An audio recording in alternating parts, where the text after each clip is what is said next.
কৃষক সমাবেশের সভাপতি বশির আহমেদ, উপস্থিত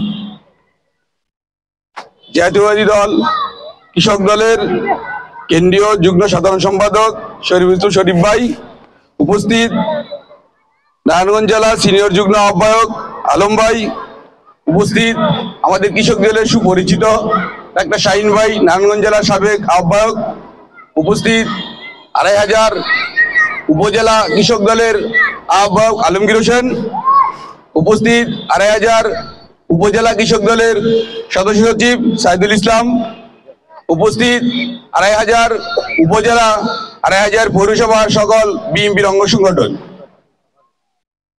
আপনারা জানেন, স্বাধীনতার প্রবক্তা আমাদের এই জাতীয়বাদী দলের প্রতিষ্ঠাতা শহীদ রাষ্ট্রপতি জিয়াউর রহমান যখন এই দেশে বিএনপি প্রতিষ্ঠিত হয়েছিল, ঠিক সেই সময়ে উনি বাংলাদেশে কৃষকদের উপরে উনি কৃষকদের কথা শুনেছিলেন, কৃষকদের উপরে উনি দেশ পরিচালনার একটা রাষ্ট্র কাঠামো তৈরি করেছিলেন।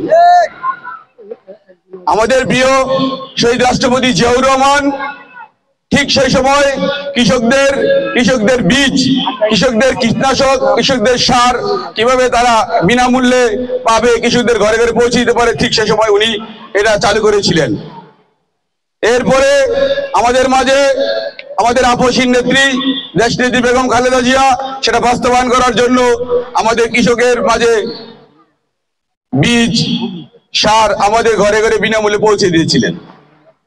আমরা আবারও একটা প্রত্যাশা আছি, আমাদের শহীদ রাষ্ট্রপতি জিয়াউর রহমানের সুযোগ্য সন্তান, আগামী আমাদের ৩ বারের প্রধানমন্ত্রী বেগম খালেদা জিয়ার সুযোগ্য সন্তান জনাব তারেক রহমানও ঠিকই একই বাস্তবায়নে হেঁটেছেন।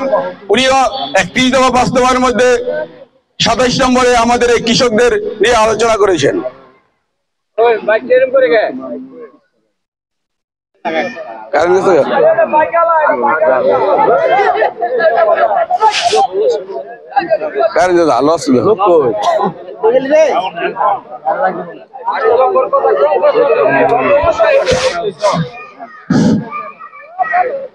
আপনারা জানেন, আমাদের ২৫০০-এর জননন্দিত নেতা, আমাদের প্রিয় নেতা, বিগত স্বৈরাচারী শেখ হাসিনা শাসন আমলের রাজপথের আন্দোলন সংগ্রামে আমাদের পাশে ছিল সেই প্রিয় নেতা, জননন্দিত নেতা জনাব তারেক রহমানের রাজনৈতিক ছোট ভাই, আমাদের প্রিয় নেতা জনাব নজরুল ইসলাম আজাদ ভাই, উনিও এই ২৫০০-এর থানায় প্রত্যেকটা কৃষকের কিভাবে কৃষকদেরকে বিনামূল্যে সার, কিভাবে কৃষকদের বিনামূল্যে ঔষধ, কিভাবে বিনামূল্যে তাদেরকে বীজ দেওয়া যায় সে পরিকল্পনা করতেছেন।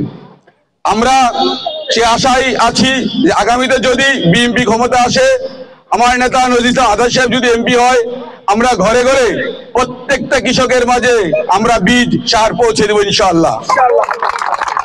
আমি সবার কাছে দোয়া চাচ্ছি, আমাদের নেতা, প্রিয় জননন্দিত নেতা নজরুল ইসলাম আজাদ সাহেব যেন আগামীতে মনোনয়ন নিয়ে এমপি হয় ২৫০০। আপনারা সবাই দোয়া করবেন।